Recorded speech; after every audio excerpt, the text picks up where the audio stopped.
संजय लक्ष्मी नारायण जी भी जो एक रॉकेट इंजीनियर है उन via space. Sanjay Lakshmi Narayana, development engineer for European Rocket Company. And exactly like Sunita Williams herself has it was a perfect ಭೂಮಿಯಲ್ಲಿ ಅವರು training scenario tells you is the experiments like 60 experiments.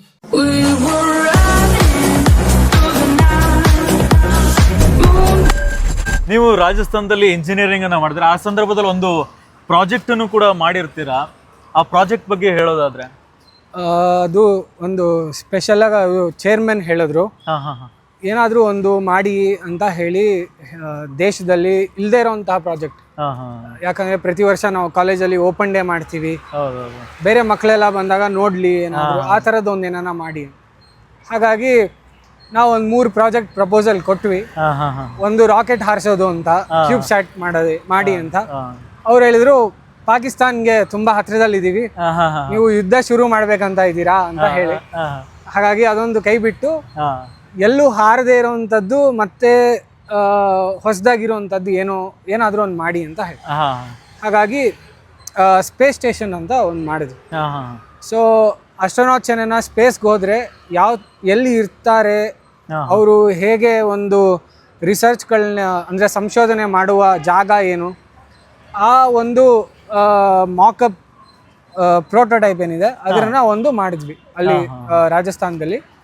Usually ಏನಾಗತ್ತೆ ಅಂದರೆ ಎಲ್ಲ ದೇಶಗಳು, ಅಮೇರಿಕಾದವರು ಕೂಡ ಮತ್ತು ರಷ್ಯಾದವರು, ಚೈನಾದವರು ಕೂಡ ಅವರ ರಾಕೆಟ್ ಅಪ್ಪರ್ ಸ್ಟೇಜ್ ಏನಿರುತ್ತೆ ಅದಕ್ಕೆ ಯೂಸ್ ಮಾಡೋ ಟ್ಯಾಂಕು ಅದನ್ನೇ ಸ್ಪೇಸ್ ಸ್ಟೇಷನ್ ಆಗಿ ಮೊದಲು ಬಳಸಿ ಅದನ್ನ ಮತ್ತೆ ಎಕ್ಸ್ಪ್ಯಾಂಡ್ ಮಾಡ್ತಾರೆ.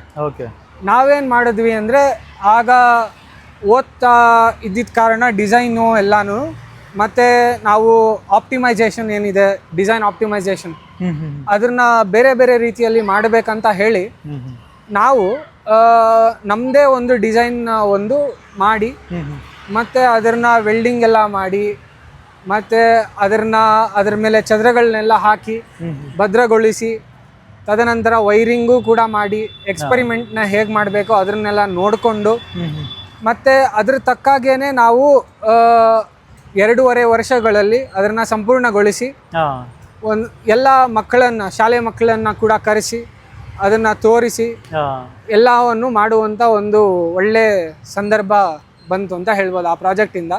ಮತ್ತು ನಾವು 4 ವರ್ಷದಲ್ಲಿ ಮೆಕ್ಯಾನಿಕಲಲ್ಲಿ ಓದುವ ಎಲ್ಲ ಥರ ಕಾನ್ಸೆಪ್ಟ್ನು ಅದು ಒಂದೇ ಒಂದು ಸ್ಪೇಸ್ ಸ್ಟೇಷನಲ್ಲಿ ನಾವು ಪ್ರಯೋಗ ಮಾಡೋದಕ್ಕೆ ನಮಗೆ ಸಿಕ್ತು. ಇವಾಗ ಇಂಡಿಯಾದೇ ಅಂತ ಒಂದು ಸ್ಪೇಸ್ ಸ್ಟೇಷನ್ ಎಲ್ಲ ವಿ ಆರ್ ಯೂಸಿಂಗ್, ಅಮೇರಿಕಾದು ಯೂಸ್ ಮಾಡ್ತಾ ಇರೋದು, ಅದನ್ನು ಕೂಡ ಹಳೆಯದೇನೆ. ನಮ್ಮದೇ ಒಂದು ಸಪ್ರೇಟ್ ಆದಂಥ ಸ್ಪೇಸ್ ಸ್ಟೇಷನ್ ಇಡೋದ್ರಿಂದ ಭಾರತಕ್ಕೆ ಯಾವ ರೀತಿಗೆ ಯೂಸ್ ಆಗುತ್ತೆ ನೋಡಿ. ಬಾಹ್ಯಾಕಾಶ ವಿಷಯಗಳಲ್ಲಿ ಯಾವಾಗ್ಲೂ ಯಾವುದೇ ಪರಿಸ್ಥಿತಿಯಲ್ಲೂ ಎಲ್ಲ ದೇಶಕ್ಕೂ ಅವರದೇ ಆದ ಒಂದು ಸೆಲ್ಫ್ ಕೇಪಬಿಲಿಟಿ ಇರೋದು ಬಹಳ ಮುಖ್ಯ. ಯಾಕಂದರೆ ನಾಳೆ ಒಂದು ಇಂಟರ್ನ್ಯಾಷನಲ್ ರಿಲೇಷನ್ಸ್ ಕೆಟ್ಟು ಹೋದರೆ ಆಗ ಕಂಡವ್ರದ್ದು ಉಪಯೋಗಿಸಿದ್ರೆ ಅದು ನಿಮ್ಮ ವೀಕ್ನೆಸ್ ಆಗುತ್ತೆ. ಹಾಗಾಗಿ ನಿಮ್ಮದೇ ಆದ ಒಂದು ಸ್ವಯಂ ಒಂದು ತಂತ್ರಜ್ಞಾನವನ್ನು ಬೆಳೆಸಿ ಅದನ್ನು ಮಾಡಿಕೊಳ್ಳೋದು ಬಹಳ ಅವಶ್ಯಕತೆ ಇರುತ್ತೆ.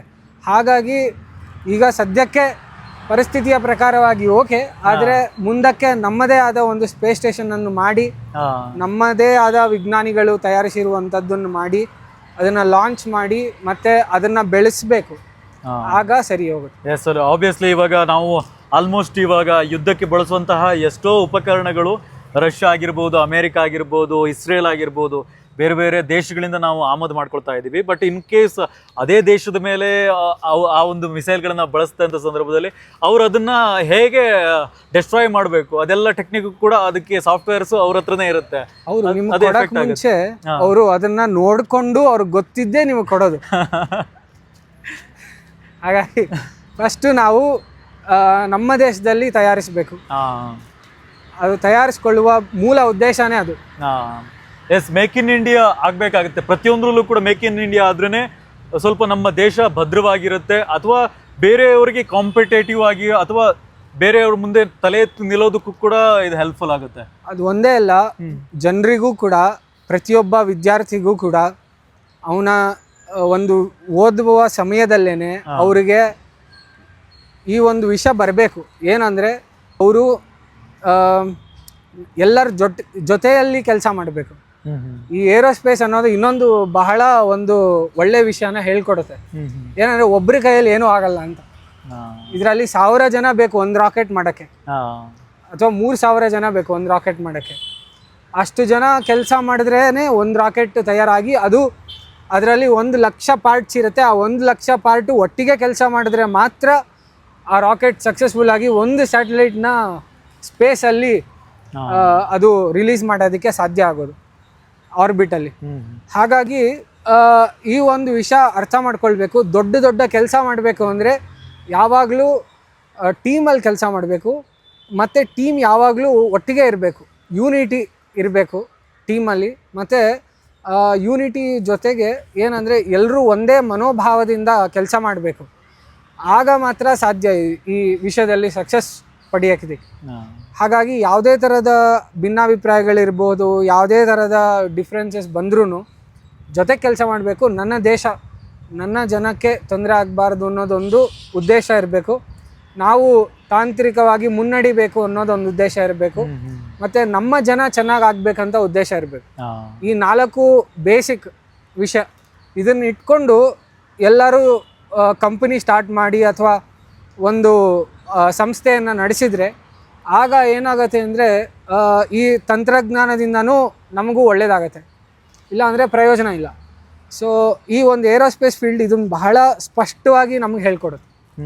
ಪುಸ್ತಕಗಳನ್ನು ಕೂಡ ಬರೆದಿದ್ದಾರೆ, ಇದು ಏರೋಸ್ಪೇಸ್ ರಿಲೇಟೆಡ್ ಆಗಿ, ಈ ಒಂದು ರಾಕೆಟ್ ಸೈನ್ಸ್ಗೆ ರಿಲೇಟೆಡ್ ಆಗಿ ಬುಕ್ ಕೂಡ ಬರೆದಿದ್ದೀರಾ. ಏನಿದೆ ಆ ಬುಕ್ಕಲ್ಲಿ? ಅದಕ್ಕೆ ಬರೆಯೋದಕ್ಕೆ ಏನು ಪ್ರೇರಣೆ ನಿಮಗೆ? ನೋಡಿ, ರೀಸೆಂಟಾಗಿ ಬರೆದಿದ್ದ ಪುಸ್ತಕ ಏನು ಅಂದರೆ ಈ ಒಂದು ಕಾಲೇಜ್ ಲೈಫ್ ಬಗ್ಗೆ ಬರಿಬೇಕಂತ ಆಸೆ ಇತ್ತು. ನಾ ಹೇಗೆ ಸ್ಪೇಸ್ ಸ್ಟೇಷನ್ ಮಾಡೋದಕ್ಕೆ ಒಂದು ಸಹಾಯ ಆಯಿತು, ಮತ್ತು ನಮ್ಮ ಚೇರ್ಮನ್ ಅವರು, ಕಾಲೇಜ್ ಚೇರ್ಮನ್ ಅವರು ನಮಗೆ ಸಪೋರ್ಟ್ ಹೇಗೆ ಮಾಡಿದ್ರು, ಮತ್ತು ನಮ್ಮ ಟೀಚರ್ಸ್ ಏನಿದ್ರು ಕಾಲೇಜಲ್ಲಿ ಅವರ ಒಂದು ಸಪೋರ್ಟ್ ಹೆಂಗಿತ್ತು, ಮತ್ತು ಅವರಿಂದ ಕಲಿತ ಪಾಠಗಳು ಏನು ಅಂತ. ಯಾಕಂದರೆ ಇದನ್ನೇ ಕನೆಕ್ಟಿಂಗ್ ಡಾಟ್ಸ್ ಅಂತ ಬರೆದಿದ್ದು. ಯಾಕಂದರೆ ನಾನು ಚಿಕ್ಕವನಿರ್ಬೇಕಾದ್ರೆ ನಮ್ಮ ತಾಯಿ ಕಲ್ಪನಾ ಚಾವ್ಲಾ ಅವ್ರ ಬಗ್ಗೆ ಹೇಳ್ತಿದ್ರು. ಅವರು ಸ್ಪೇಸ್ ಸ್ಟೇಷನ್ಗೆ ಹೋಗಿ ಸಂಶೋಧನೆ ಮಾಡಿದ್ದು. ಸುನೀತಾ ವಿಲಿಯಮ್ಸು ನಾನು ಹೈಸ್ಕೂಲಲ್ಲಿ ಇರ್ಬೇಕಾದ್ರೆ ಫಸ್ಟ್ ಟೈಮ್ ಹೋಗಿದ್ದು ಸ್ಪೇಸ್ ಸ್ಟೇಷನ್ಗೆ. ಹಾಗಾಗಿ ಅವಾಗಲೂ ಸ್ಪೇಸ್ ಸ್ಟೇಷನ್ ಅಂತ ಲೈಫಲ್ಲಿ ಇತ್ತು. ಅದಾದ್ಮೇಲೂ ಸ್ಪೇಸ್ ಸ್ಟೇಷನ್ ಬಿಟ್ಟು ಹೋಗೇ ಇಲ್ಲ. ಯಾಕಂದರೆ ಅಲ್ಲಿ ಹೋಗಿ ಹೇಗಿರ್ತಾರೆ, ಅಲ್ಲಿ ಹಲ್ಲುಜ್ಜೋದ್ರಿಂದ ಹಿಡಿದು ಎಲ್ಲಾದ್ರ ಬಗ್ಗೆನೂ ಕ್ಯೂರಿಯಾಸಿಟಿ ಇರ್ತಿತ್ತು. ಹಾಗಾಗಿ ಅದನ್ನೇ ಮಾಡಬೇಕಾಗಿ ಒಂದು ಸಿಕ್ತಲ್ಲ ಗೋಲ್ಡನ್ ಆಪರ್ಚುನಿಟಿ, ಅದು ಹೇಗೆ ಆಯಿತು ಅಂತ ಒಂದು ಪುಸ್ತಕ. ಆಮೇಲೆ ಮೆಕ್ಯಾನಿಕಲ್ ಸ್ಟೂಡೆಂಟ್ಸ್ಗೆ ಹೇಗೆ ಗೊತ್ತಾಗಬೇಕು, ಅವರು ಇಂಜಿನಿಯರಿಂಗ್ ಲೈಫ್ ಹೇಗಿರಬೇಕು, ಅದ್ರ ಬಗ್ಗೆ ಒಂದು ಸಣ್ಣ ನಮ್ಮ ಲೈಫ್ನ ಹೇಳಿ ಅವ್ರಿಗೆ ಅವ್ರ ಲೈಫ್ ಹೇಗಿರ್ಬೇಕಂತ ಡಿಸೈಡ್ ಮಾಡ್ಕೊಳ್ಳೋದಕ್ಕೆ ಒಂದು ಗೈಡ್ ಕೊಟ್ಟಾಗೆ. ಆ್ಯಂಡ್ ನನಗೂ ಒಂದು ಕ್ವಶನ್ ಯಾವಾಗಲೂ ಕೂಡ ಇರೋದು, ಈಗ ಸುನೀತಾ ವಿಲಿಯಮ್ಸ್ ಅವರು 8 ದಿನಕ್ಕೋಸ್ಕರ ಇಂಟರ್ನ್ಯಾಷನಲ್ ಸ್ಪೇಸ್ ಸೆಂಟರ್ಗೆ ಹೋಗಿದ್ರು, ಬಟ್ ಅಲ್ಲಿ 9 ತಿಂಗಳಿದ್ರು. ಅಲ್ಲಿ ಇವಾಗ ನಾನು ಹೋಗಬೇಕಾದ್ರೆ, ಇವಾಗ ಎಲ್ಲಾಂದ್ರೂ ಟ್ರಾವೆಲ್ ಮಾಡ್ಬೇಕಂತ ಹೇಳಿದ್ರು ನಾನು ಅಲ್ಲಿ ಟ್ರಾವೆಲ್ ಮಾಡೋದಕ್ಕೆ ಎಷ್ಟು ಅಗತ್ಯ ವಸ್ತುಗಳು ಬೇಕು ಅದನ್ನು ತಗೊಂಡು ಹೋಗ್ತೀನಿ. ಇನ್ ಕೇಸ್ ಒಂದು ವಾರಕ್ಕೆ ಎಕ್ಸ್ಟ್ರಾ ನಾನು ತಗೊಂಡು ಹೋದ್ರೂ ಹೋಗ್ಬೋದು. But how can they survive 9 ತಿಂಗಳು ಅಲ್ಲಿ? ಪ್ರತಿಯೊಂದು ವಸ್ತುಗಳು ಅಲ್ಲಿ ಇರುತ್ತಾ ಹೇಗೆ? ನೋಡಿ, ಸ್ಪೇಸ್ ಸ್ಟೇಷನ್ ಡಿಸೈನ್ ಮಾಡಿದಾಗಿಂದಾನೆ ಒಂದು 2 ಥರ ಮಿಷನ್ಸ್ ಡಿಸೈನ್ ಮಾಡ್ತಾರೆ, ಸ್ಪೇಸ್ ಮಿಷನ್ಸ್. ಒಂದು ನಾನ್ ಹ್ಯೂಮನ್ನು ಮತ್ತು ಹ್ಯೂಮನ್ ಅಂತ. ಸೊ ನಾನ್ ಹ್ಯೂಮನ್ ಮಿಷನ್ಸಲ್ಲಿ ಏನಾಗುತ್ತೆ ಅಂದರೆ ಈ ಸ್ಪೇಸ್ ಸಿಸ್ಟಮ್ಸ್ ಏನಿರುತ್ತೆ ಅದು ಡಿಸೈನ್ ಮಾಡೋರು ಬ್ಯಾಕಪ್ಸ್ ಅಷ್ಟೊಂದು ಕೊಡಲ್ಲ ನಾನ್ ಹ್ಯೂಮನ್ ಮಿಷನ್ಸ್ಗೆ. ಹ್ಯೂಮನ್ ಮಿಷನ್ಸ್ಗೆ ಬ್ಯಾಕಪ್ ಜಾಸ್ತಿ ಇರುತ್ತೆ. ಸೊ ಬ್ಯಾಕಪ್ ಹೆಂಗಿರತ್ತೆ ಅಂದರೆ, ಇವಾಗ ಅವರು ಹೋಗಿದ್ದು 1 ದಿನಕ್ಕಾಗಲಿ ಪರವಾಗಿಲ್ಲ, 1 ವರ್ಷಕ್ಕಾಗೋಷ್ಟು ಅಲ್ಲಿ ಅವರಿಗೆ ಊಟ ಮತ್ತು ಗಾಳಿ ಕೂಡ ಅಲ್ಲಿ ತಗೊಂಡು ಹೋಗಬೇಕು. ಅದ್ರನ್ನೂ ರೀಸೈಕಲ್ ಮಾಡ್ತಾರೆ. ಅವರ ಒಂದು ಯೂರಿನಿಂದ ಹಿಡಿದು ಎಲ್ಲಾನು ರೀಸೈಕಲ್ ಆಗಿ ನೀರು ಎಲ್ಲ ಬರೋದು ಅದರಿಂದಾನೆ. ಸೊ ಅದನ್ನು ಮಾಡುವ ಒಂದು ಸಿಸ್ಟಮ್ ಇದೆ ಆಲ್ರೆಡಿ ಸ್ಪೇಸ್ ಸ್ಟೇಷನ್. ಹಾಗಾಗಿ ಅವರು 1 ವರ್ಷನೂ ಇರ್ಬೋದಲ್ಲಿ, ಏನೋ ತೊಂದರೆ ಇಲ್ಲ. ಆಮೇಲೆ ಇವಾಗ ಇನ್ನೂ ಒಂದು ಕ್ವಶನ್ ನನ್ನ ಹತ್ರ ಇದೆ. 1969 ಅಮೇರಿಕದವರು ಚಂದ್ರನ ಮೇಲೆ ಹೋಗಿರ್ತಾರೆ. ಅದಾದಮೇಲೆ ಇಷ್ಟು ವರ್ಷ ಆದ್ರೂ ಅವರಿಗೆ ಅಲ್ಲಿಗೆ ಹೋಗೋದಕ್ಕೆ ಆಗ್ತಾ ಇಲ್ಲ. ಬಟ್ ಅದು ಎಷ್ಟೋ ಜನ ಮೂವಿ ಥರ ಶೂಟ್ ಮಾಡಿರೋದು, ಅದು ಫೇಕು, ಅದು ಇದು ಅಂತ ಎಷ್ಟೋ ಜನ ಹೇಳೋದಿದೆ. ನಿಮ್ಮ ಪ್ರಕಾರ ಅದು ನಿಜವಾಗ್ಲೂ ಮೂನ್ ಮೇಲೆ ಹೋಗಿದ್ರಾ ಅಥವಾ ಕ್ರಿಯೇಟೆಡಾ, ಅಥವಾ ಆ ಟೈಮಲ್ಲಿ ಹೋಗಿರೋರಿಗೆ ಇವಾಗ ಏನಕ್ಕೆ ಹೋಗೋದಕ್ಕೆ ಆಗ್ತಾ ಇಲ್ಲ? ಅವ್ರು ನಿಜವಾಗ್ಲೂ ಹೋಗಿದ್ರ ಅಂದರೆ ನನಗನ್ಸೋ ಮಟ್ಟಿಗೆ ಅವ್ರು ನಿಜವಾಗ್ಲೂ ಹೋಗಿದ್ರು ಅಂತ. ನಾವಂತೂ ಚಂದ್ರನ ಮೇಲೆ ಹೋಗಿ ನೋಡೋಕ್ಕಂತೂ ಆಗಲ್ಲ. ಸೊ ಬಟ್ ನಮ್ಗೆ ಅನ್ಸೋ ಮಟ್ಟಿಗೆ ಅವರು ಹೋಗಿದ್ರು, ಹೌದು. ಆದರೆ ಮತ್ತೆ ಯಾಕೆ ವಾಪಸ್ ಹೋಗಿಲ್ಲ ಅಂದರೆ, ಈ ಅಮೆರಿಕಾದಲ್ಲಿ ಅಥವಾ ಯಾವುದೇ ದೇಶದಲ್ಲಾಗಲಿ ಇಂತಹ ಒಂದು ದೊಡ್ಡ ಮಿಷನ್ಗಳಿದು, ಲೂನಾರ್ ಮಿಷನ್ನು, ಮಾರ್ಸ್ ಮಿಷನ್ ಅಂದರೆ ತುಂಬಾ ವೆಚ್ಚ ಹೆಚ್ಚು. ಹೌದೌದು. ಯಾವುದೇ ಪ್ರೈವೇಟ್ ಕಂಪನಿ ಕೂಡ ದುಡ್ಡು ಹಾಕಿ ಮಾಡೋದಿಲ್ಲ. ಹಾಗಾಗಿ ಏನಾಗುತ್ತೆ ಅಂದರೆ, ಈ ವೆಚ್ಚ ಹೆಚ್ಚಿರೋದ್ರಿಂದ ಅಲ್ಲಿಂದ ಬರೋ ಪ್ರೆಸಿಡೆಂಟ್ಗಳಿಗೆ ಇದು ದೊಡ್ಡ ವಿಷಯ, ಹೆಮ್ಮೆಯ ವಿಷಯ. ಯಾರು ಅವರು ಮುಂಚೆ ಇರೋರು ಶುರು ಮಾಡಿದ್ದು ನೆಕ್ಸ್ಟ್ ಬರೋರು ಮಾಡಲ್ಲ. ಹಾಗಾಗಿ ಇಲ್ಲಿ ಪರಿಸ್ಥಿತಿ ಏನು ಅಂದರೆ, ಅವರ ಒಂದು ಲೀಡರ್ಶಿಪ್ ಏನಿದೆ, ಆ ಲೀಡರ್ಶಿಪ್ ಅಲ್ಲಿ ಆ ಒಂದು ಇನಿಷಿಯೇಟಿವ್ ಮತ್ತೆ ಬಂದಿಲ್ಲ. ಮತ್ತೆ ಆ ಮೂನ್ ಮಿಷನ್ ಮಾಡಿದ್ರೆ 5 ವರ್ಷದ ಬಜೆಟ್ ಪೂರ್ತಿ ಅದಕ್ಕೆ ಹೋಗುತ್ತೆ. ಓಕೆ. ಹಾಗಾಗಿ ಆ ಒಂದು ತೊಂದರೆ ಇರೋದ್ರಿಂದ ಮತ್ತೆ ಆಗಿಲ್ಲ, ಅವ್ರ ಕೈಯಲ್ಲಿ ಆಗಲ್ಲ ಅಂತಲ್ಲ. ಓಕೆ, ಇಲ್ಲಿ ಕುತ್ಕೊಳ್ಳೋಣ. ಇನ್ನು ನೀವು ಆವಾಗಲೇ ಹೇಳ್ತಾ ಇದ್ರಿ, ಏನು ನನಗೆ ತುಂಬ ಜನ ಸಹಾಯ ಮಾಡಿದರು, ನನ್ನ ಎಜುಕೇಷನ್ ಆಗಿರ್ಬೋದು, ಇವಾಗ ಇರುವಂಥ ಪೊಸಿಷನ್ ಜರ್ಮನಲ್ಲಿ ರಾಕೆಟ್ ಇಂಜಿನಿಯರ್ ಆಗಿ ಕೆಲಸ ಮಾಡ್ತಾ ಇದ್ರು. ಇದರಲ್ಲಿ ಹಿಂದೆ ತುಂಬ ಜನರ ಒಂದು ಸಹಾಯ ಇದ್ದೇ ಇತ್ತು ಅಂತ. ಯಾರೆಲ್ಲ ನಿಮಗೆ ತುಂಬಾ ಸಹಾಯ ಮಾಡಿದರು ನಿಮ್ಮ ಗ್ರೋತ್ಗೆ? ನೋಡಿ, ಮೇಯ್ನ್ ಹೇಳಬೇಕಂದ್ರೆ ನಮ್ಮ ತಾಯಿ ಬಿಟ್ಟರೆ ನಮ್ಮ ಕಾಲೇಜಲ್ಲಿ ಇರುವ ಪ್ರೊಫೆಸರ್ಗಳು. ಇಲ್ಲಿ ಓದಿದ್ದು ವಿಜಯ ಕಾಲೇಜಲ್ಲಿ ಡಾಕ್ಟರ್ ಕೆ ಶೇಷಮೂರ್ತಿ ಅಂತ ಅವರು ಇರಬಹುದು. ಮತ್ತು ನಮ್ಮ ಚೇರ್ಮನ್ ನನಗೆ ಅಮೆರಿಕಾಗೆ ಹೋಗೋಕ್ಕೆ ಸಹಾಯ ಮಾಡಿದ್ದು, ಮತ್ತು ಅಲ್ಲಿ ಇಂಜಿನಿಯರಿಂಗ್ ಓದೋಕ್ಕೆ ಕೂಡ ಅವರೇ ಸಂಪೂರ್ಣವಾಗಿ ಸಹಾಯ ಮಾಡಿ, ನೀನು ಇಂಜಿನಿಯರ್ ಡಿಗ್ರಿ ತೊಗೊಂಡ್ರೆ ನೀನು ಏನೋ ಒಂದು ಮಾಡ್ತಿ, ಡಿಗ್ರಿ ಒಂದು ತೊಗೊಂಡು ಹೋಗೋ ಸರ್ಟಿಫಿಕೇಟ್ ಅಂತ ಹೇಳಿ ಏನು ಬೇಕಾದ್ರೂ ಮಾಡ್ಕೊ ನೀನು ಅನ್ನೋ ರೀತಿಯಲ್ಲಿ ಅವರು ನನಗೆ ಸಂಪೂರ್ಣವಾಗಿ ಸ್ವಾತಂತ್ರ್ಯವನ್ನು ಕೊಟ್ಟು ಅವರು ಓದಿಸಿ ಮತ್ತೆ ನನ್ನ ಕಳಿಸಿದ್ದವರು ಅವರು ತೋಮರ್ ಸಿಂಗ್ ಅಂತ ಅವರು. ಸೊ ಅವರು ಬಹಳ ಸಹಾಯ ಆಯಿತು ಅವರಿಂದ. ಮತ್ತು ಇಟಲಿಗೆ ಹೋದಾಗ ಕೂಡ ಇಲ್ಲಿ TV9 ನಿಮ್ಮ ಕೊಲೀಗ್ಗಳು ಅವರೆಲ್ಲರೂ ಪುಸ್ತಕ ಹಾಗೂ ಒಂದು ಪ್ರಕಟಣೆ ಮಾಡಿದಾಗ ಬಂದು ಅವರು ಅದಕ್ಕೆ ಬುಕ್ ಬರೆದಿದ್ದಾರೆ, ಇನ್ನೂ ಮಾಸ್ಟರ್ಸ್ ಮಾಡಿದ್ರೆ ಇನ್ನೂ ಚೆನ್ನಾಗಿ ಆಗ್ತಾರೆ ಅಂತ ಹೇಳಿ ಅದಕ್ಕೆ ಬೇಕಾದ ವ್ಯವಸ್ಥೆ ಅವರು ಮಾಡಿಕೊಟ್ಟು ನನಗೆ ಕಳಿಸಿದ್ದವರು. ಮತ್ತು ಇಟಲಿಲಿ ಕೂಡ ಅಲ್ಲಿ ನನ್ನ ಪ್ರೊಫೆಸರ್ಸು ಸ್ಕಾಲರ್ಶಿಪ್ಸ್ ಕೊಡಿಸೋದ್ರಲ್ಲಾಗಲಿ ಎಲ್ಲದರಲ್ಲೂ ಸಹಾಯ ಮಾಡಿ ನನಗೆ ಪೇಪರ್ ಪಬ್ಲಿಷ್ ಮಾಡಿಸಿ ನನ್ನ ಥೀಸಿಸ್ದು ಎಲ್ಲನೂ ಮಾಡಿದ್ರಿಂದಾನೇ ಈಗ ಕೆಲಸ ಮಾಡ್ತಿರುವ ಕಂಪನಿಯಲ್ಲಿ ಕೆಲಸ ಸಿಕ್ಕಿದ್ದು, ಆ ರಾಕೆಟ್ ಮೇಲೆ ಕೆಲಸ ಮಾಡೋದಕ್ಕೆ ಒಂದು ಸಾಧ್ಯ ಆಗಿದ್ದು. ಒಂದು ಒಳ್ಳೆ ಎಕ್ಸ್ಪೀರಿಯನ್ಸ್ ಓವರ್ ಆಲ್. ಇನ್ನು ಕೊನೆಯದಾಗಿ ಇಲ್ಲಿ ಜರ್ಮನ್ ಎಕ್ಸ್ಪೀರಿಯನ್ಸ್ ಹೆಂಗಿದೆ, ಆಮೇಲೆ ಯಾಕೆ ನೀವು ಇಸ್ರೋಗೆ ಬಂದು ಅದನ್ನೇ ಕೆಲಸ ಮಾಡಬಾರ್ದು?